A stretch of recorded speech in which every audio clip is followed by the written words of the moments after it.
우리 옆에 분들하고 같이 한번 인사합니다. 사랑합니다. 축복합니다.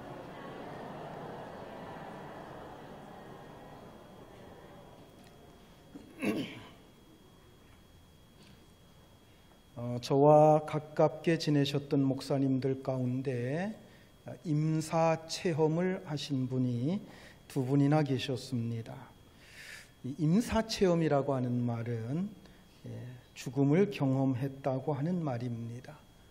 죽어서 사후세계를 경험하고 다시 살아나신 분들의 그 체험을 가리켜서 임사 체험이라고 얘기를 합니다. 두 분 다 저희 교단 목사님이시고 두 분 다 저희의 군목 선배님들이십니다. 한 분은 제가 부산 해운대에서 교회를 개척했을 때 은퇴하셔서 그 교회로 오셔서 한 달에 한 번 정도 설교도 하셨고, 제가 마지막 임종하시는 그 순간까지 제가 지켜보면서 임종을 했던 대선배 목사님이신데 저보다는 한 40년 정도 선배가 되시는 것 같습니다. 우리 교단 총회장도 지내셨고요. 진해 해군 통제부 군목 시절에는 이승만 대통령에게 자주 설교도 하셨던 목사님이십니다. 그분은 일제시대 때 동경제국대학에 들어가게 되셨고 그곳에서 공부하던 때에 일본 학도병으로 끌려가서 원산에서 근무할 때 일본 부대에서 탈영을 하여 깊은 산골짜기에서 사셨습니다. 자, 그런데 그 지역에 전염병이 돌아서 많은 사람들이 죽었는데 그때 그분도 죽어서 시체 처리장에 버려지게 되었습니다. 그때 목사님은 죽은 뒤의 세계, 즉 천국의 세계를 경험하고 3일 만에 살아나셔서 그 시체 처리장에서 스스로가 빠져나오셨다고 합니다. 그리고 그렇게 숨어 지내다가 해방을 맞이했고 해방 후에 서울신학대학교에 들어가셔서 목사가 되신 분입니다. 나중에 부산 수정동교회와 온천중앙교회에서 목회를 하시다가 은퇴를 하신 아마 연세 드신 분들은 웬만큼 아실 만한 분입니다. 차몽구 목사님이십니다. 그분은 가끔, 아주 가끔 저희에게 자신이 그 천국을 경험한 그것에 대해서 얘기를 해주시는데 그 얘기를 해주실 때면 마치 어린 아이가 그렇게 기쁨과 즐거움 속에서 얘기하듯이 얘기하셨던 그 모습이 아직도 생생하게 기억이 납니다. 그러나 그분은 그 체험한 것을 굉장히 아껴서 말씀을 하셨어요. 특히 설교 시간이라든가 이런 시간에는 거의 말씀을 잘 하지 않으셨습니다. 자, 그리고 또 한 분은 저보다 12년 정도 선배 목사님이신데 신학생 시절에 병원에 입원했다가 페니실린 주사 쇼크로 사망을 했다가 살아나신 분이십니다. 그분은 오랫동안 군목으로 있으면서도 자신이 죽었다가 본 그 사후 세계에 대해서 간증 집회를 많이 다니셨습니다. 그분이 쓴 책이 있어요. 나는 죽어서 천국을 보았다 라고 하는 책인데 우리 교회 책을 모아놓은 도서함에도 보니까 그 책이 있는 것을 제가 보았습니다. 그분은 군목 제대 후에 서울에서 교회를 개척을 했고 많은 교회 다니면서 자기가 보았던 경험했던 그것을 가지고 간증 집회를 했습니다.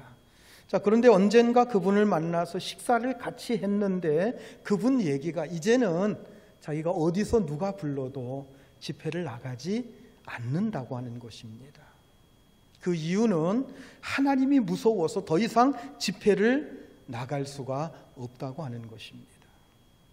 그분이 죽어서 사후세계, 즉 천국을 보고 온 것은 분명한 사실입니다.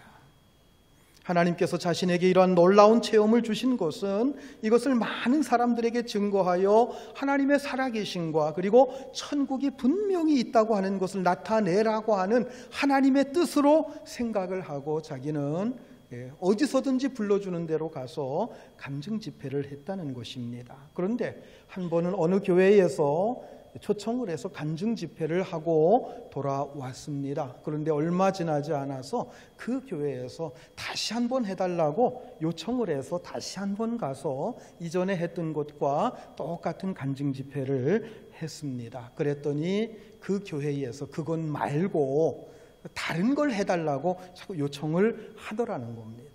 그래서 고민 끝에 요한계시록 등 천국에 관해서 묘사된 말씀과 그리고 여기저기 임사체험한 분들의 그 책들을 보면서 자기가 경험한 것과 적당히 섞어가지고 간증을 만들었어요.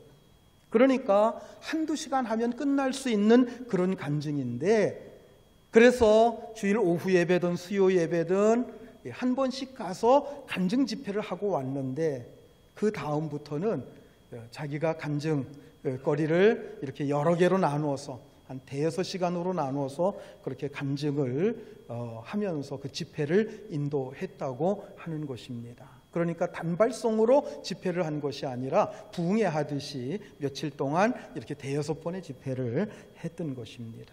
그런데 그렇게 간증 집회를 하다 보니까 어느 순간부터 성령 하나님께서 그 마음속에 큰 두려움을 주시더라는 거예요.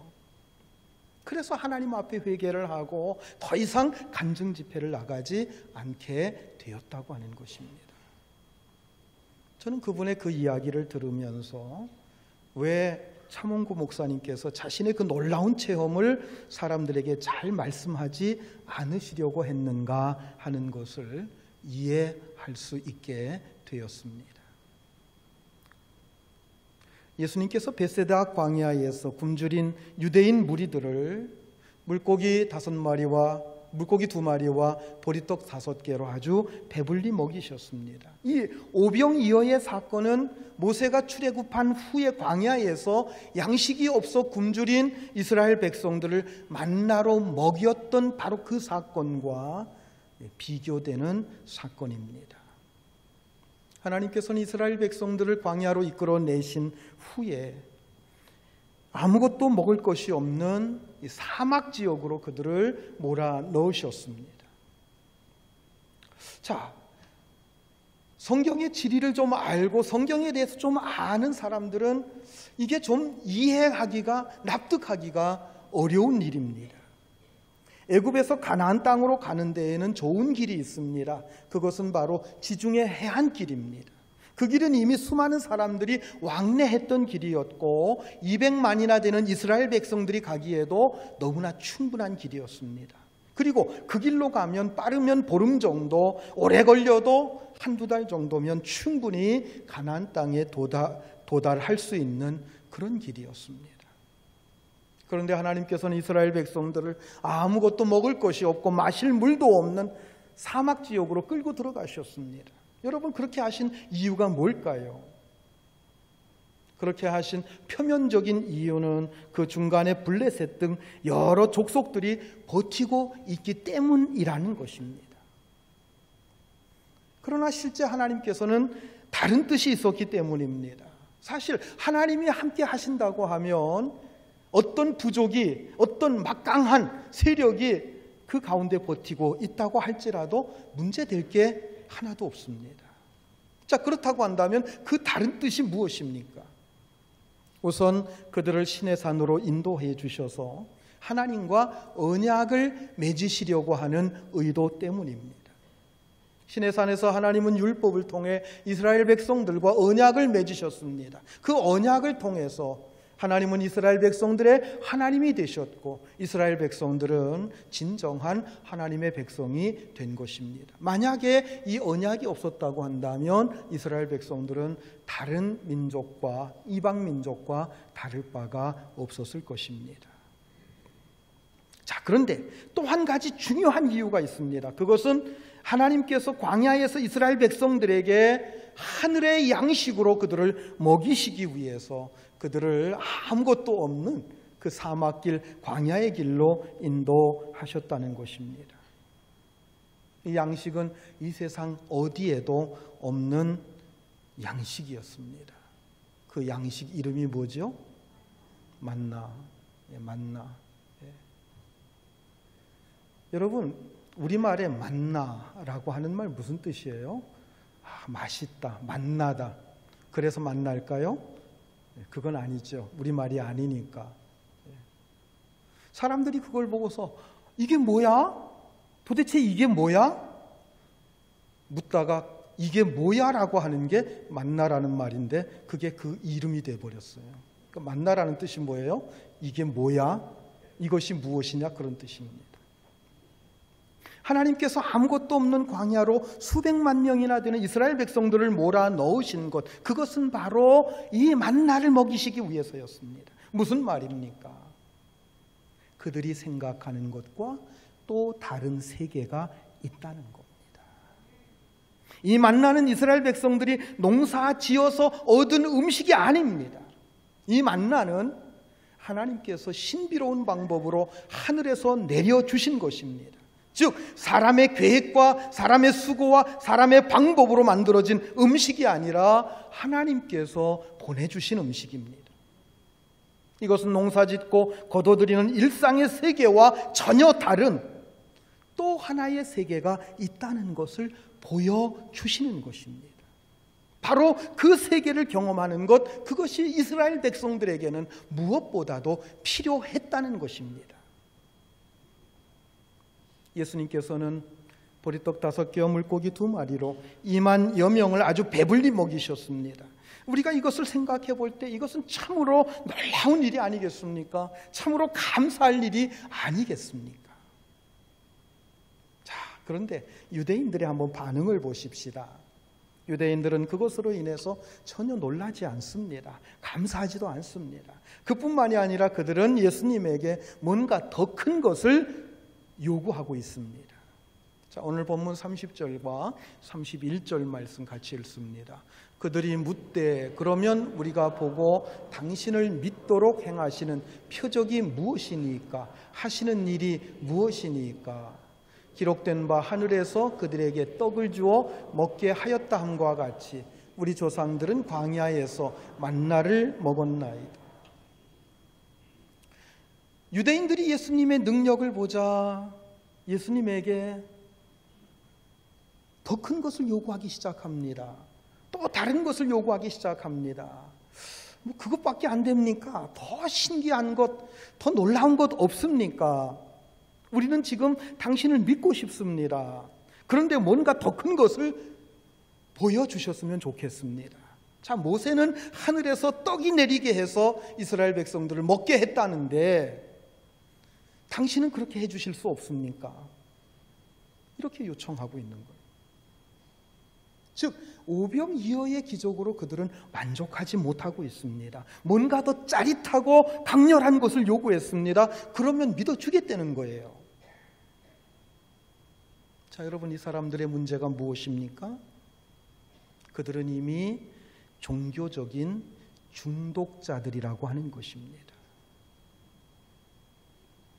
여러분, 뭔가에 중독이 되어 보세요. 그러면은요, 더 자극적인 것이 오지 않으면 느끼질 못해요. 왜? 중독되었기 때문입니다. 뭔가 특별한 것이 오지 않으면 느끼질 못하는 거예요. 이미 비슷한 것들을 수없이 그들은 경험했기 때문이라는 겁니다. 여러분, 오랫동안 교회 다닌 교인들의 문제가 뭔지 아십니까? 이미 그들에게 하나님의 은혜는 만성화되었다고 하는 겁니다. 그래서 하나님이 주시는 은혜의 귀한 맛을 몰라요.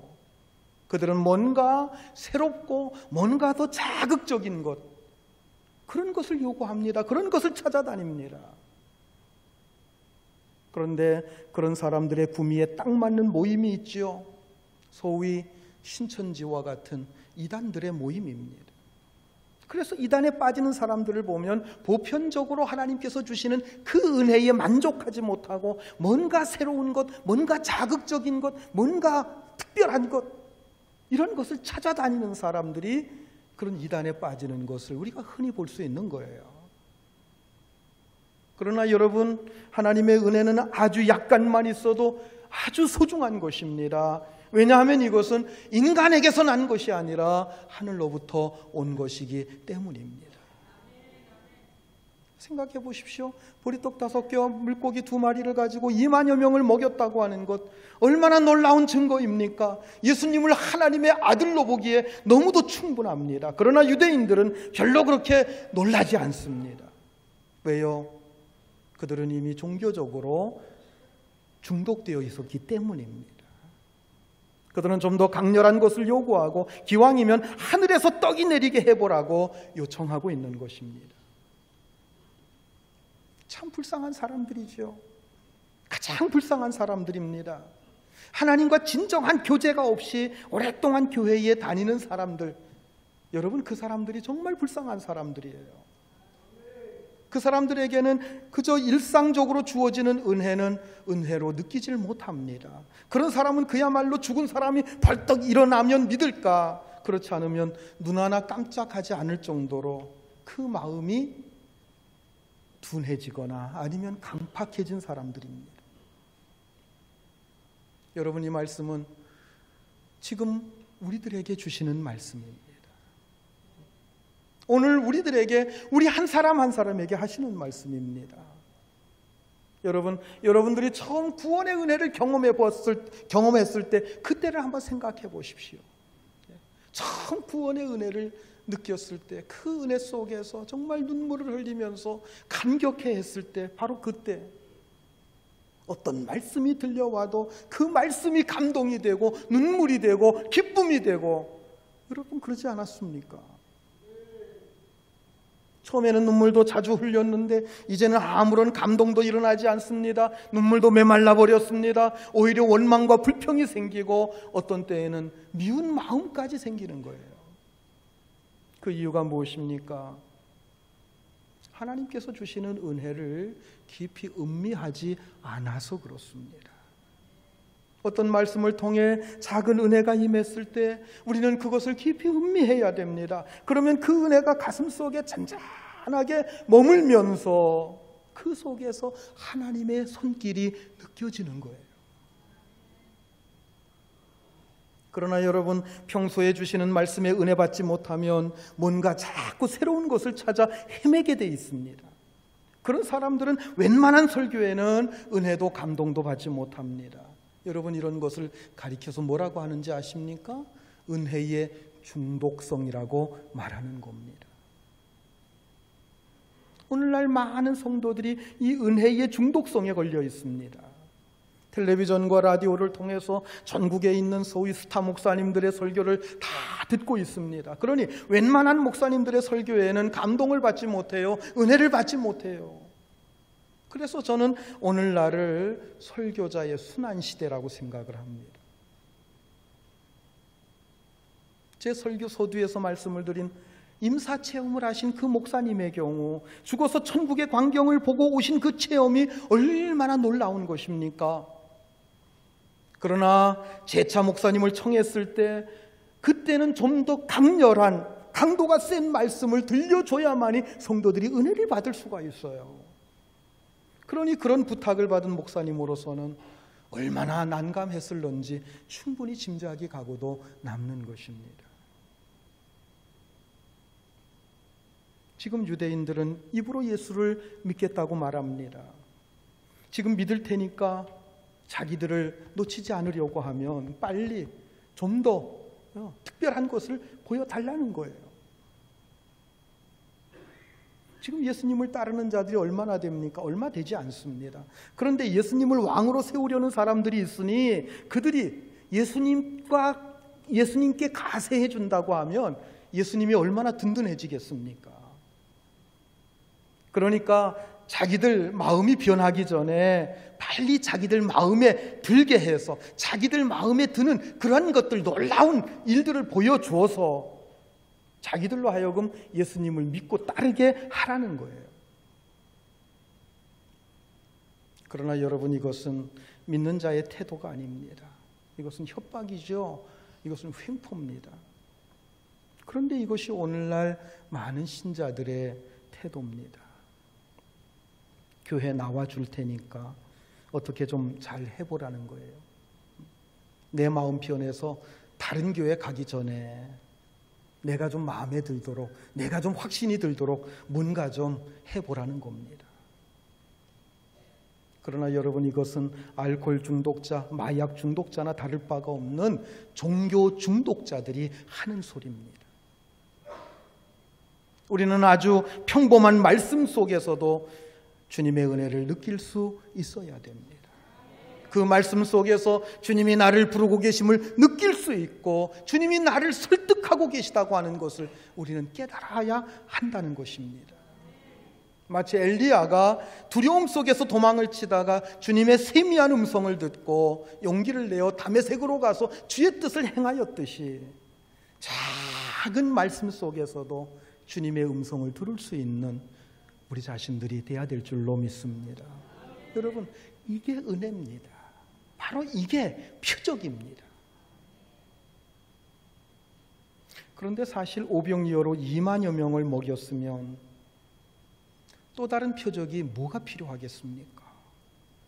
그런데 그들은 자꾸 또 다른 표적을 요구합니다. 그들은 표적을 보여주어도 그것이 표적인지 깨닫질 못합니다. 그런 사람들은 죽을 때까지 보여주고 또 보여줘도 깨닫지 못합니다. 교만한 사람들이 그렇고 의심하는 사람들이 바로 그런 사람들입니다. 그러나 여러분, 믿는 사람들에게는 모든 게 표적입니다. 표적 아닌 게 없어요. 아침에 눈을 떠서 저녁에 잠자리에 들 때까지 모든 게 순간순간 느끼고 체험하고 보여지는 게 다 하나님의 은혜예요. 하나님의 기적이에요. 내가 살아있는 것이 하나님의 기적입니다. 내가 숨쉬고 있는 것이 기적이에요. 기적 아닌 것이 없어요. 표적 아닌 것이 없어요. 은혜가 아닌 것이 없습니다. 그래서 그것에 늘 감사해서 눈만 뜨면 찬양해요. 어떤 일만 만나면 하나님 앞에 감사하는 거예요.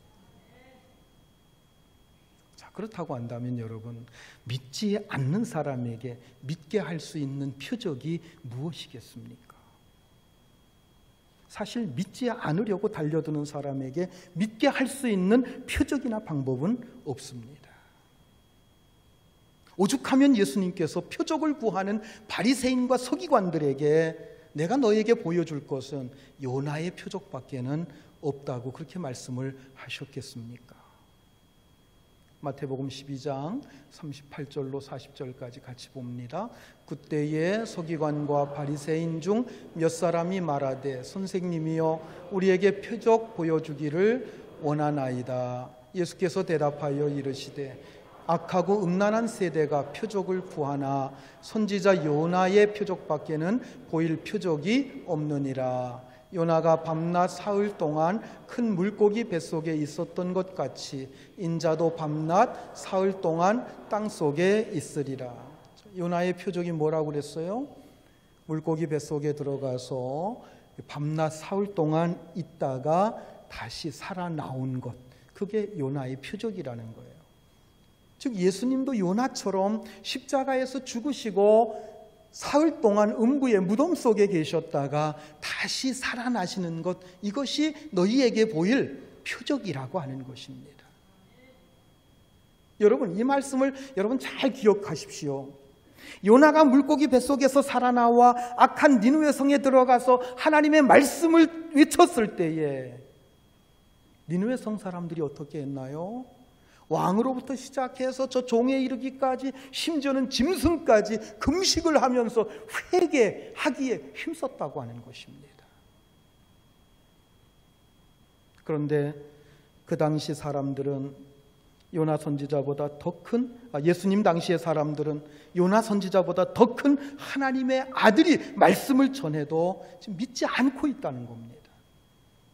그래서 예수님 당시의 바리새인과 서기관들은 마지막 때 니느웨 사람들이 정죄할 것이다 라고 말씀을 합니다. 그 말씀이 마태복음 12장 41절 말씀이에요. 아까 읽었던 말씀 바로 뒤에 있는 말씀입니다. 같이 봅니다. 심판 때에 니느웨 사람들이 일어나 이 세대 사람들을 정죄하리니 이는 그들이 요나의 전도를 듣고 회개하였음이거니와 요나보다 더 큰 이가 여기 있으며. 니느웨 성 사람들은 악한 사람들이라고 할지라도 요나가 가서 회개하라고 외쳤을 때 철저하게 회개한 사람들이라는 겁니다. 그런데 요나보다도 더 큰 이가 와서 말씀을 전하는데 아무런 감각도 없어요. 반응도 없어요. 회개도 없어요. 믿음도 없어요. 그렇기 때문에 이 시대 사람들을 누가 정죄한다는 거예요? 니느웨 성 사람들이 정죄한다는 그런 얘기입니다. 자, 그러면서 예수님께서는 이 바리새인과 서기관들에 대해서 이런 말씀을 하십니다. 이어진 말씀입니다. 마태복음 12장 43절로 45절까지 같이 봅니다. 더러운 귀신이 사람에게서 나갔을 때에 물 없는 곳으로 다니며 쉬기를 구하되 쉴 곳을 얻지 못하고 이에 이르되 내가 나온 내 집으로 들어가리라 하고 와 보니 그 집이 비고 청소되고 수리되었거늘 이에 가서 저보다 더 악한 귀신 7을 데리고 들어가서 거하니 그 사람의 나중 형편이 전보다 더욱 심하게 되느니라. 이 악한 세대가 또한 이렇게 되리라. 비유의 말씀으로 예수님께서 말씀을 해주셨어요. 이 비유는 목회자들도 상당히 해석하기 난해한 비유 가운데 하나입니다. 그런데 이 비유의 앞뒤 문맥을 잘 종합해서 보면 이 비유가 충분히 이해가 가요. 바리새인과 서기관들은 굉장히 종교적인 사람들입니다. 그들은 나름대로 종교성을 가지고 있었고 경건성을 가지고 있는 사람들입니다. 일반 백성들이나 이방인들에 비해서 굉장히 경건하고 깨끗하다고 자타가 인정하는 사람들입니다. 그런데 그들 마음속에는 예수님의 십자가 은혜와 믿음이 없어요. 예수님의 은혜가 그들 속에는 없습니다. 하나님이 주시는 그 은혜가, 말씀의 은혜가 그들 속에 없어요. 믿음이 없습니다. 그러자 그들 속에는 더 악한 귀신들이 들어가서 영적으로 더욱 비참한 상태에 빠져버리고 말았다라고 하는 겁니다. 사실 그들은 상당히 존경받는 종교인들이었습니다.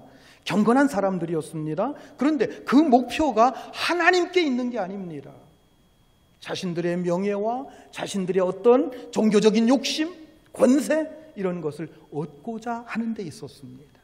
바로 그들이 얻고자 했던 그런 인간적인 욕망들이 바로 악한 7 귀신이라고 하는 겁니다. 그래서 그들은 경건하게 살고자 노력했던 그 이전보다도 상태가 더욱 나빠지게 되었다고 하는 말씀입니다.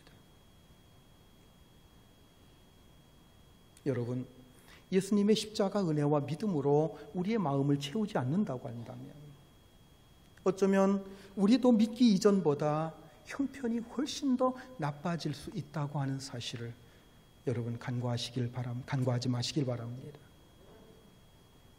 우리는 말씀을 들으면서 말씀 앞에서 더 낮아지고 더 낮아져야 됩니다.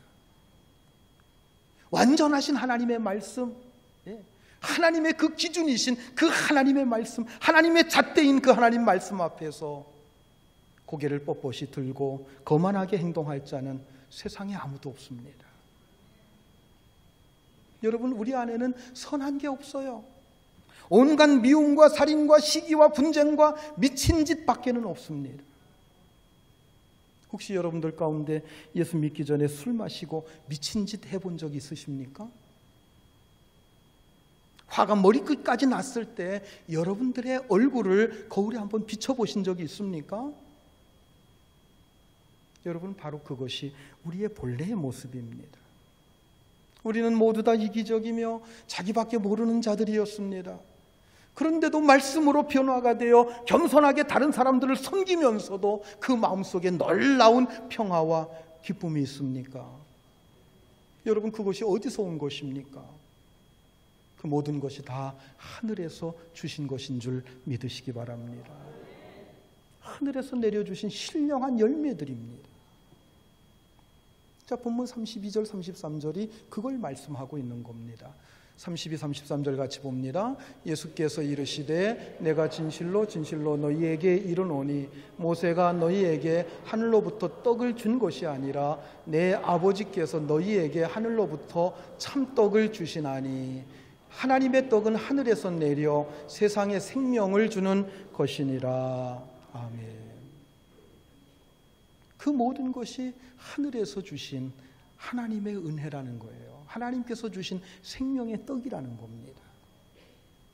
이 말씀 속에서 예수님은 두 가지를 우리에게 말씀을 해주십니다. 첫 번째는 만나라고 하는 것은 모세가 준 게 아니라는 거예요. 이스라엘 백성들은 모세가 그 백성들에게 만나를 주었다라고 얘기를 하는데, 모세가 준 것이 아니라 하늘로부터 온 것으로 하나님께서 주신 것이라고 하는 얘기입니다.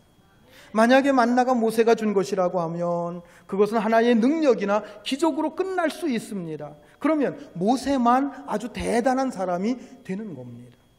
그러나 만나라고 하는 것은 단순한 개인의 능력으로 일어난 사건이 결코 아니라고 하는 것입니다. 하늘로부터 하나님께서 주신 양식으로서의 하나의 표적입니다. 만나는 표적입니다. 하나님께서 주신 표적이에요. 너희가 먹고 살고 너희가 이 세상 속에서 누리는 그것과는 또 다른 세계가 있다고 하는 것을 보여주시는 표적입니다. 여러분, 기적과 표적의 차이를 아십니까? 기적은 뭡니까? 기적은 그냥 초월적인 사건입니다. 세상에서 일어날 수 없는 놀라운 사건을 가리켜서 기적이라고 이야기를 합니다. 그렇다고 하면 표적은 무엇입니까? 기적이 일어났을 때 그 기적은 단순하게 놀라운 사건이 아니라 그것을 통해서 보여주는 상징적인 뜻이 있다는 거예요. 그것을 통해서 가르쳐주는 놀라운 교훈이 있다는 것입니다. 그게 표적이에요. 그래서 표적이라는 것은 반드시 나타내고자 하는 뜻이 있습니다. 그것이 무엇입니까? 만나를 통해서 보여주시고자 하는 그 표적이 무엇입니까? 그것은 하나님이 우리 인생의 주관자라는 것입니다. 우리 생명의 주관자라는 것입니다. 우리의 생명은 하나님 손에 달려 있다는 것입니다. 우리가 수고해서 먹을 것을 얻고 그렇게 해서 우리의 생명이 유지되는 것이 결코 아니라는 거예요. 우리의 생명은 음식을 먹고 이 세상 속에서 누리는 그것을 통해서 우리가 살아가는 것이 아니라 우리의 생명은 하나님께 달려 있습니다. 하나님이 주관하신다고 하는 것입니다. 또 한 가지, 이 만나는 육체를 만족시키는 떡이 아니라 영원한 생명의 떡인 하나님의 말씀을 가리킨다는 것입니다. 우리가 앞에서도 보았듯이 신명기 8장 3절 말씀을 한 번 더 같이 봅니다.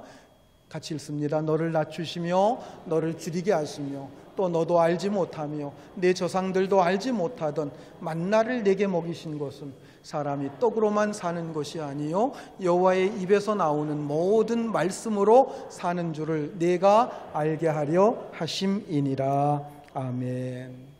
우리의 영혼을 살리고 우리에게 풍성한 생명을 주는 것, 여러분, 그것이 바로 하나님의 말씀인 줄 믿으시기 바랍니다. 이 만나라는 것은 하나님의 말씀을 상징하는 것입니다. 이 말씀은 모든 생명의 근원입니다.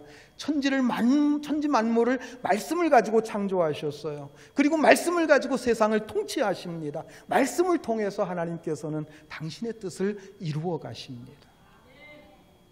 그래서 여러분, 인간은 말씀을 떠나서는 인간답게 살 수가 없습니다. 여러분, 우리는 이 말씀 속에서 하나님의 음성을 들을 수 있어야 합니다. 그리고 이 말씀 속에서 천지를 창조하신 하나님의 능력을 볼 수 있어야 합니다. 이 말씀이 오늘도 내 영혼을 살리고 내 삶을 풍성케 해주심을 날마다 경험하며 살아야 됩니다. 구약의 만나 사건이나 예수님의 오병이어 기적은 하나의 말씀이에요. 어떤 말씀입니까? 그냥 먹고 배불렀더라가 아닙니다. 그 속에서 살아계신 하나님의 능력을 보고 그 속에서 인생의 모든 것을 주관하시는 전능자 하나님을 볼 수 있어야 됩니다. 그래서 우리는 하나님의 말씀을 들어야 됩니다. 여러분, 평범한 말씀 또 평범한 사건 속에서도 하나님의 음성을 들을 수 있길 바랍니다. 그 속에서 생명의 주인이신 하나님을 느끼고 경험할 수 있는 여러분들의 삶이 될 수 있기를 주의 이름으로 축원합니다. 기도하시겠습니다. 우리 한번 같이 기도합니다.